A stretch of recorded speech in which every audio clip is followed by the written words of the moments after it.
மதச்சார்பற்ற சக்திகளும் பாபர் மசூதி இறந்த இடத்தில் ராமர் கோயில் கட்டுவதை எதிர்த்தார்கள், எதிர்த்தோம். அதற்கு எத்தனையோ காரணங்கள்.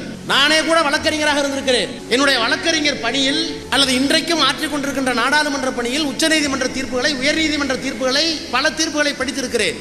ஆனால் இந்தியாவில் இப்படி ஒரு தீர்ப்பை நான் பார்த்ததில்லை. என்ன காரணம் என்றால், தீர்ப்புக்கு உள்ளே நான் போகவில்லை. ஒரு பெரிய தீர்ப்பை உச்சநீதிமன்றம் வழங்கியது. வழங்கியவருக்கு நாடாளுமன்றத்திலே உறுப்பினராக பதவி கொடுத்தார்கள். அவர்கள் ஏன் கொடுத்தார்கள், அது தீர்ப்புக்கா என்பதெல்லாம் நான் விட்டுவிடுகிறேன், நீங்க வரவில்லை. ஆனால் நண்பர்களே, ஒரு பெரிய அமர்வில் ராமர் கோயில் பிரச்சனைக்காக வழங்கப்பட்ட தீர்ப்பில் 3 நீதிபதிகளோ 4 விதிகளோ ஒரு பெஞ்சிலே இருந்தால் எழுதியது யார்? அந்த எழுதியதை நாங்களும் ஒப்புக்கொண்டோம். ஒருவேளை 5 பேரில் 2 பேர் ஒப்புக்கொள்ளாவிட்டால் டிசன்ட் நோட் யார் என்பது ஜட்ஜ்மெண்டிலே இருக்க வேண்டும், தீர்ப்பிலே இருக்க வேண்டும். அதுதான் மரபு, அதுதான் சட்டம். ஆனால் ஒரு பெரிய தீர்ப்பை எழுதிவிட்டு இந்த தீர்ப்பை யார் எழுதினார்கள் என்று சொல்லாமலேயே ஒரு தீர்ப்பை வழங்கிய முதல் தீர்ப்பு இந்தியாவில் அந்த தீர்ப்பு தான். அந்த 5 பேர்ல ஒருத்த கூட முன் வந்து கையெழுத்து போடல, பரவாயில்ல, அதை நான் தான் எழுதினேன், கையெழுத்து போட மறந்து விட்டோம் என்று சொல்லவில்லை. 5 பேர் சேர்ந்து ஒரு தீர்ப்பு எழுத முடியாது. 5 நீதிபதிகள் சேர்ந்திருந்தால் கேட்டுக்காங்க, இதை ஒத்துக்கிறீங்களா, ஒத்துக்கிறீங்களா?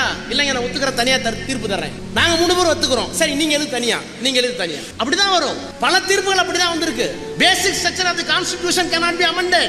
அரசியல் சட்டத்தில் எத்தனையோ திருத்தங்களை நாம் கொண்டு வந்திருக்கிறோம். அரசியல் சட்டத்திலேயே இடம் இருக்கிறது. ஆனால் அரசியல் சட்டத்தினுடைய அடிப்படை பண்புகளை, மதச்சார்பற்ற நாடு, இது ஒரு சமதர்ம நாடு, ஒரு இறையாண்மை உள்ள நாடு, சோசியலிஸ்ட் செக்குலர் ரிபப்ளிக் கண்ட்ரி என்று இருக்கிறது, அடிப்படை உரிமைகள் ஃபண்டமெண்டல் ரைட் இருக்கிறது, இவற்றையெல்லாம் மாற்றக்கூடாது என்று சொல்லப்பட்ட வழக்கிலேயே ஒரே மாதிரியான தீர்ப்பு வரவில்லை. மெஜாரிட்டி தீர்ப்பு வரல. மெஜாரிட்டி தீர்ப்பு தான். அதுக்கு டிசன் நோட் இருந்துச்சு. பிற்படுத்தப்பட்டவர்களுக்கு இடஒதுக்கீடு கொடுக்கலாமா, மண்டல் கமிஷன், அதிலே கூட டிசன் நோட் இருந்துச்சு. ஆனால் யார் டிசன் நோட் கொடுத்தா, யார் ஒத்துக்கிட்டா, எத்தனை பேர் ஒத்துக்கிட்டாங்கிற விவரம் ஜட்ஜ்மெண்ட்ல இருக்கணும்.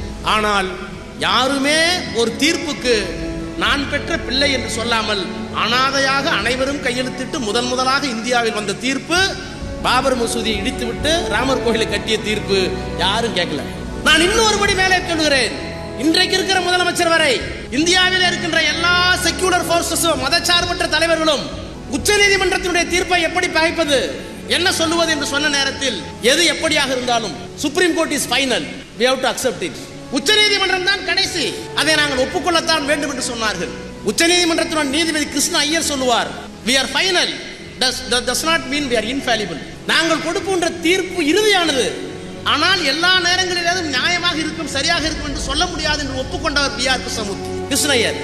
ஆனால் எனக்கு தெரிந்து சொல்லுகிறேன், ஒரு 45 வயதில் 47 வயதில் அரசியலுக்கு புதிதாக ஒரு தலைவனிடத்தில், ஒரு கட்சியிலே பணியாற்றுகின்ற ஒருவரிடத்தில் மசூதி இருந்த இடத்தில் ராமர் கோயில் கட்டியிருக்கிறார்களே, அதை நீங்கள் எப்படி பார்க்கிறீர்கள் என்று கேட்டால் உச்ச நீதிமன்றமே சொன்னாலும் அந்த தீர்ப்பு தவறுதான் என்று சொன்ன ஒரே குரல் உதயநிதி ஸ்டாலின் என்ற மகத்தான இளம் தலைவரின் குரல். கலைஞர் ஏற்கனவே சொன்னார், எங்களுக்கு நாங்க எந்த மதத்திற்கும் எந்த ஒரு நம்பிக்கைக்கும் எதிரானவங்க கிடையாது. அங்க கோயில் வர்றது எங்களுக்கு பிரச்சனை கிடையாது.